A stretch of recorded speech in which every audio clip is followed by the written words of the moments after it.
When you remain single into your mid-30s, not divorced, not fresh off a long-term relationship, I mean still single, you tend to become very independent and disinclined to ask for help.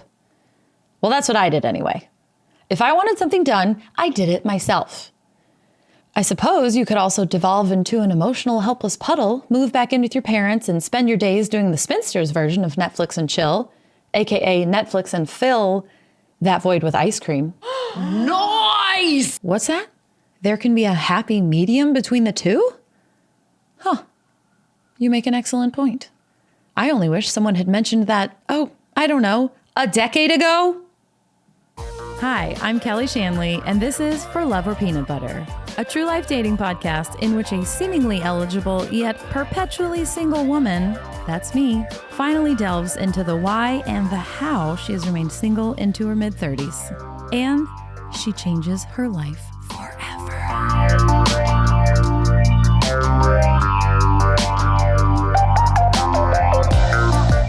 I thought being an independent woman meant not having any needs. I was wrong.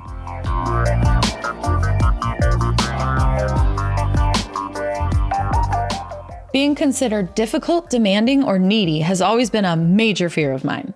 It's possible I may have overcorrected when I got into relationships by tempering my emotions and stifling my needs because I didn't want to need anything from them. That just felt too much like depending on them. Oh, sad. And I couldn't possibly do that without labeling myself a feeble damsel in distress who failed her feminist mother and should be stripped of all self-sufficient credentials and burned at the stake right along with all the despicable underwire bras of the world. I'm a feminist. I'm a big flaming feminist. But the problem with not stating my needs was that my needs were never met, which made me feel like I didn't matter to my partner, which caused me to, you guessed it, resent them. I can't believe he's not reading my mind and pouring me wine while feeding me organic strawberries and massaging the right side of my neck just behind my ear but below my hairline that's been killing me all day from sleeping on it funny. He should just know.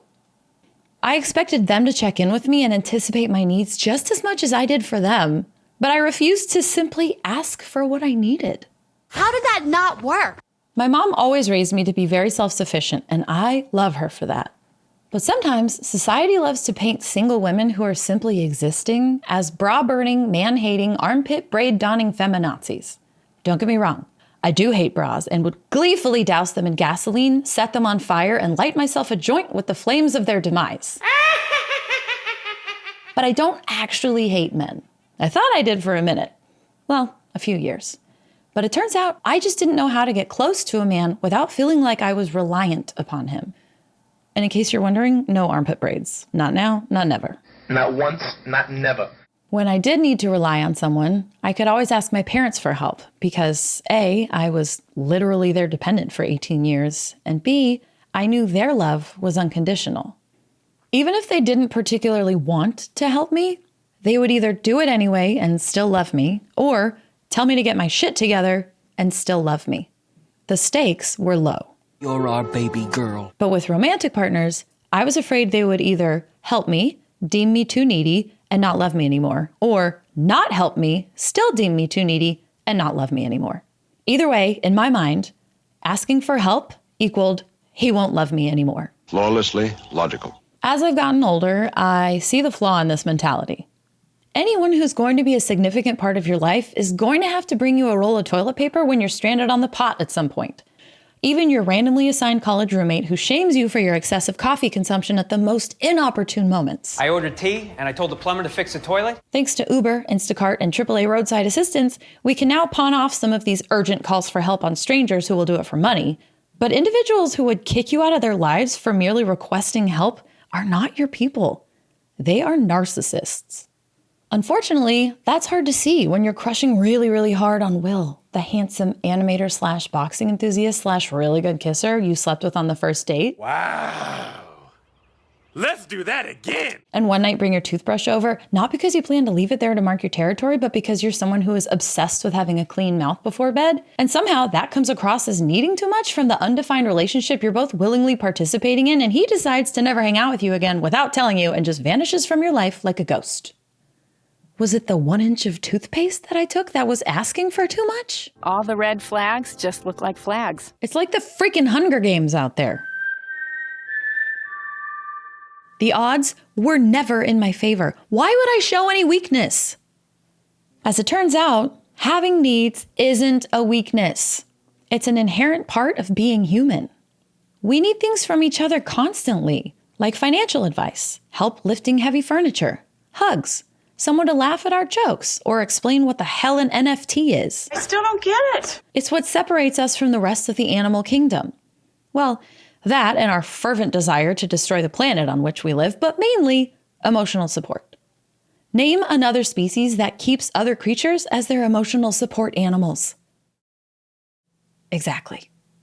Besides, how annoying are people who never ask for help, who always know the best way to poach an egg, or won't use Google Maps in an unfamiliar city, or insist on teaching themselves to play guitar.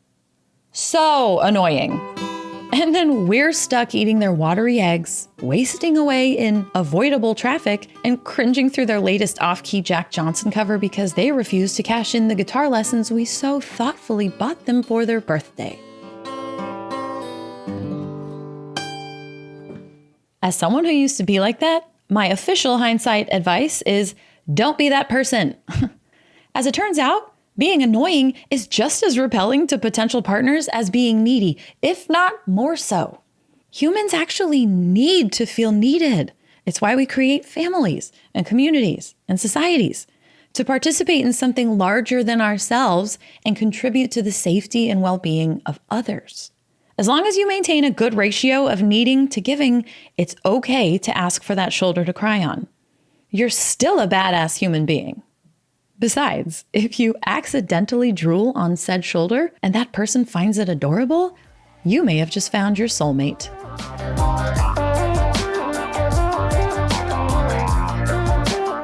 I'm Kelly Shanley, and this is For Love or Peanut Butter.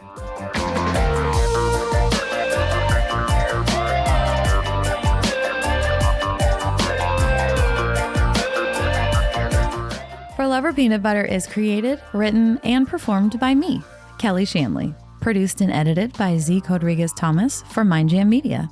If you enjoyed this episode, be sure to follow the podcast and leave us a glowing review. If you can't wait to hear the next one, check out the column of the same name on Medium. Link in show notes. And be sure to follow me on social media. On Instagram and TikTok, you can find me at Kelly A. Shanley. On YouTube, Facebook, and Medium, at Kelly Shanley. Thanks so much for listening, and stay crunchy out there. Or smooth.